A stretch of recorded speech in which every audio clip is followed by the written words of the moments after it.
Hello बच्चों, कैसे हैं आप। मैं आपका विज्ञान अध्यापक बलजीत सिंह।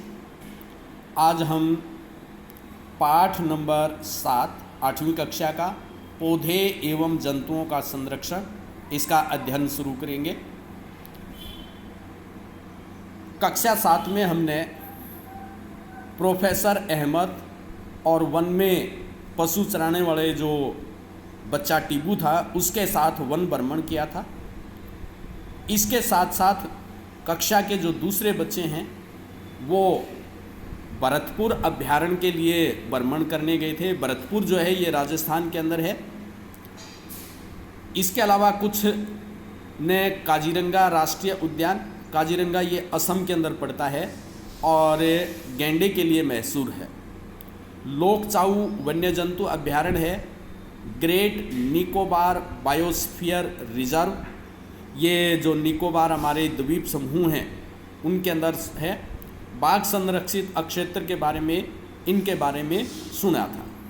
कुछ बच्चे जो हैं वो 7वीं कक्षा में टीबू और प्रोफेसर अहमद के साथ वन में घूम करके भी आए थे, तो वो आपस में अपने विचार जो हैं वो एक दूसरे के साथ साझा करना चाहते थे।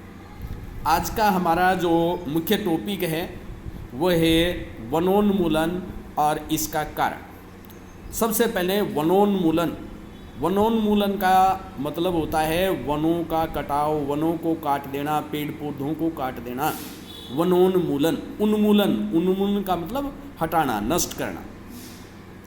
तो पेड़ पौधे जो हैं उनको काट देना, वनों को काट देना, ये वनोन्मूलन कहलाता है। और वनों को काटने के बहुत सारे कारण हैं। सबसे पहले खेती के लिए ज़मीन प्राप्त करने के लिए हम वनों का कटाव करते हैं। घरों और कारखानों के निर्माण के लिए ज़मीन चाहिए, उसके लिए जो वन हैं उनका कटाव करते हैं। फर्नीचर बनाने के लिए या ईंधन के रूप में जो लकड़ी जलाने के लिए हमें चाहिए उसके लिए हम वनों को काटते हैं। पृथ्वी के ऊपर हमें पता है अनेक प्रकार के पेड़ पौधे और जीव जंतु पाए जाते हैं। हमारा जो पेड़ पौधे और जीव जंतुओं के साथ पारस्परिक जो संबंध है उसी के कारण हम इस पृथ्वी के ऊपर बने हुए हैं, हमारा अस्तित्व है। जिस दिन ये कड़ी टूट जाएगी उस दिन मनुष्य जो है उसका भी पृथ्वी के ऊपर से उन्मूलन जो है वो हो जाएगा। कुछ प्राकृतिक कारण हैं, जिस तरह से दावानल, जंगल के अंदर लगने वाली आग, भीषण आग लग जाती है। हजारों वर्ग किलोमीटर क्षेत्र के अंदर जो आग है वो पेड़ों को नष्ट कर देती है।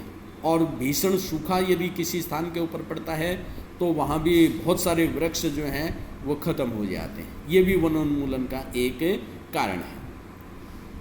अब वनोन्मूलन के पश्चात इसके दुष्परिणाम क्या होंगे, वनों के कटाव के दुष्परिणाम क्या होंगे।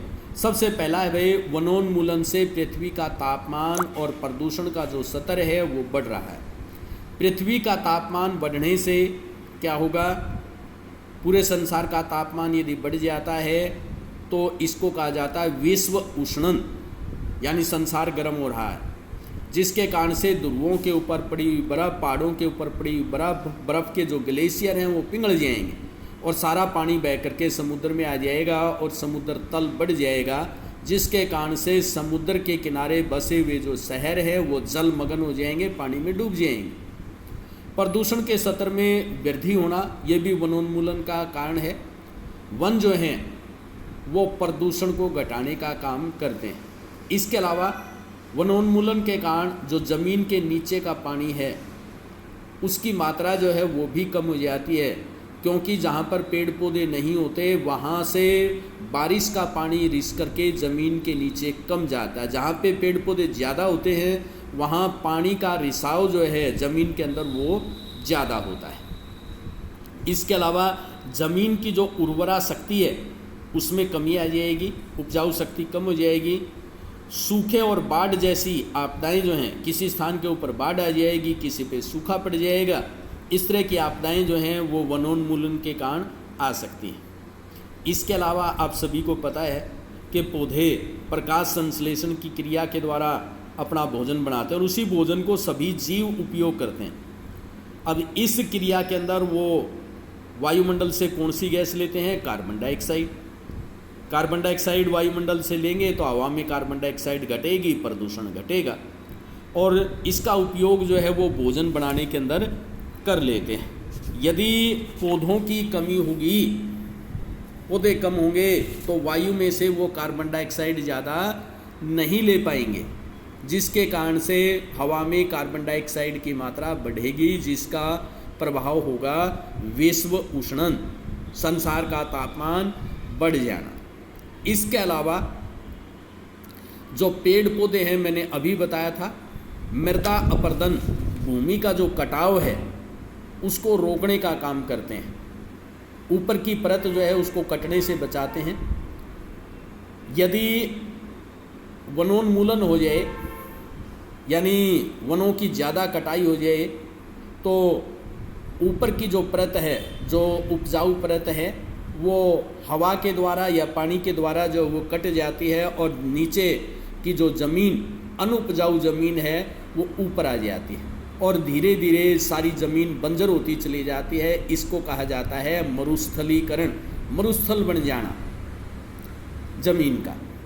इसके अलावा जैसे पहले बताया था, ज़मीन की पानी को धारण करने की क्षमता जो है वो कम हो जाएगी, पानी ज़मीन के नीचे रिस करके कम जाएगा, जिसके कारण जो भौम जल स्तर है, ज़मीन के नीचे का जो पानी है वो कम हो जाएगा, नीचे जाता चला जाएगा। इसके अलावा मिट्टी के गठन जो है उसके ऊपर भी इसका प्रभाव पड़ता है, ज़मीन के अंदर पोषक तत्वों की कमी हो जाती है। तो ये कुछ इसके दुष्प्रभाव थे वनोन्मूलन के। वनों से हमें अनेक प्रकार के उत्पाद जो हैं वो प्राप्त होते हैं। आप उनके सोच करके सूची बना करके देखिए, वनों से हमें क्या क्या चीज़ें मिलती हैं। जलाने के लिए लकड़ी मिलती है, इमारती लकड़ी मिलती है, गोंद मिलता है, बिरोजा मिलता है, फल सब और सब्जियां जो हैं वो हमें प्राप्त होती हैं। बहुत सारी औषधियाँ जो हैं वो हमें प्राप्त होती हैं। जो हमारे पशु हैं उनको चराने के लिए घास फूस जो है वो हमें प्राप्त होती है। तो अनेकों चीज़ें हमें जंगलों से, वनों से प्राप्त होती हैं, उनको ध्यान करने की कोशिश कीजिए। आज के लिए इतना ही। आप सभी ने इस 7.2 तक ध्यान से किताब को पढ़ना है। इसके प्रश्न उत्तर जो हैं वो आपको बाद में दिए जाएंगे। धन्यवाद बच्चों।